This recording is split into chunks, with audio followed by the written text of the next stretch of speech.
Joining us tonight is Peter Navarro, top trade advisor to the president, director of the White House National Trade Council. Peter, good to have you with us. Lou, my friend, how are you today? Well, I'm great, and I know you're doing well. The imposition of 301s, I mean, this administration has already done more with the 301s than the previous administration contemplated throughout its two terms in office. Let me be clear about a couple of things here, Lou. First of all, we'll insist upon it, Peter. We'll insist upon it. This president is tough as nails on trade and national security, and this 301 investigation by Ambassador Robert Lighthizer really combines those two things. Here's what we know from his investigation ordered by the president.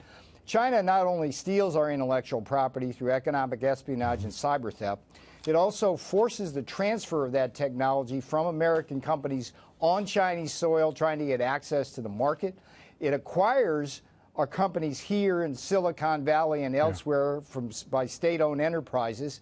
And they also evade our export control laws, which They've been stealing from us, Peter. We've been following stealing, forcing, evading the line. And here's the thing.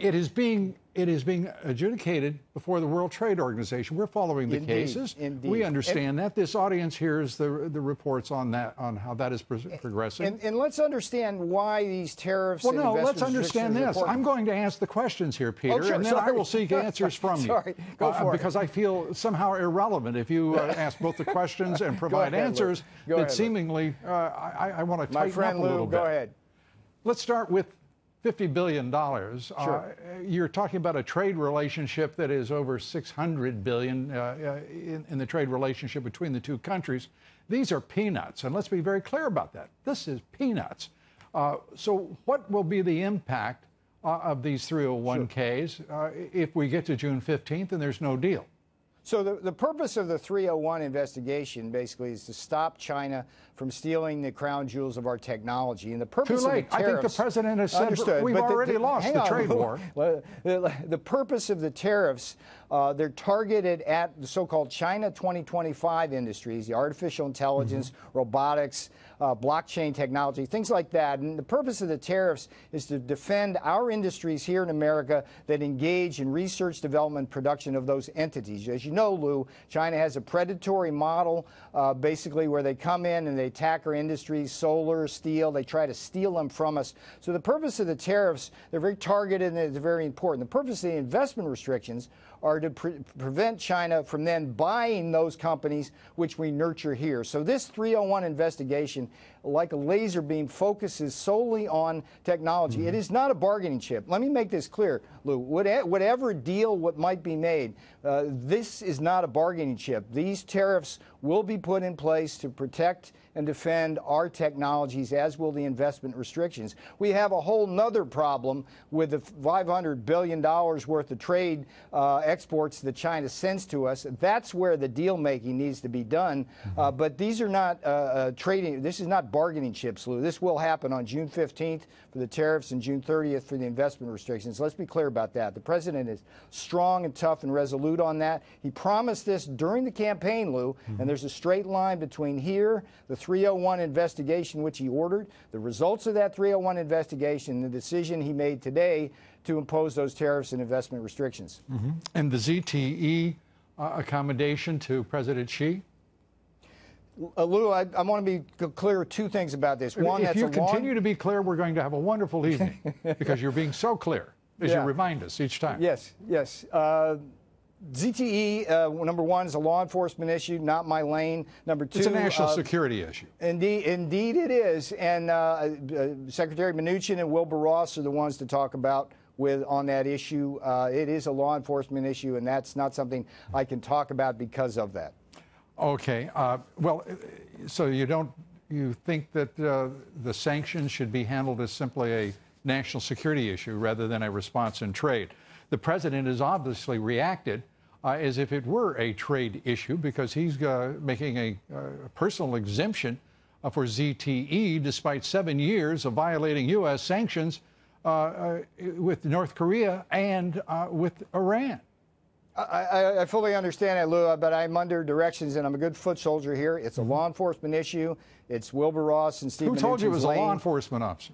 Oh, issue? it is. I mean, How about a national that's how security this got issue? started.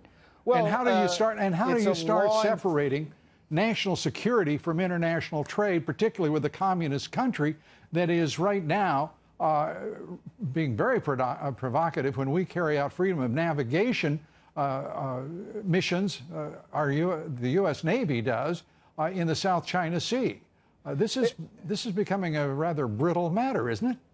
Well, certainly the freedom of navigation issue is front and center. China is building these large islands, artificial islands that they stole and seized from other countries to begin with. Yes.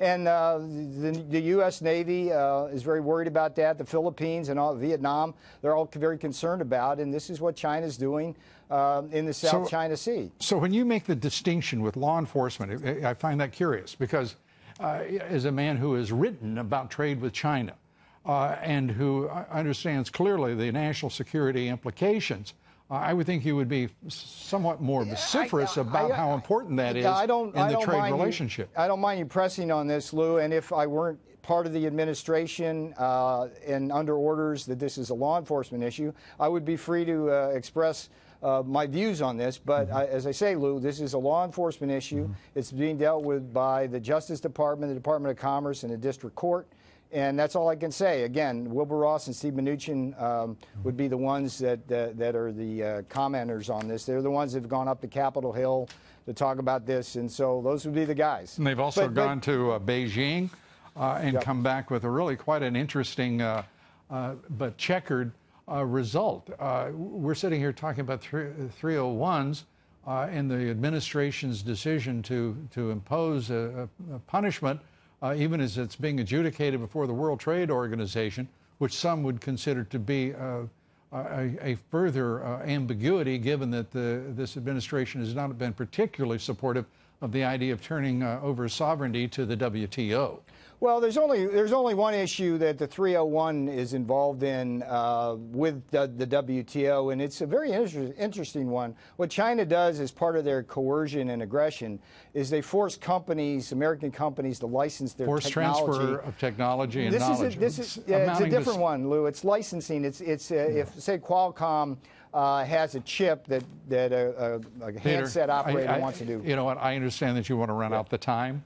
But I just want you to know you've already succeeded, and we appreciate your efforts and look forward to talking with you the next time. I love what you do, buddy. You take care of yourself.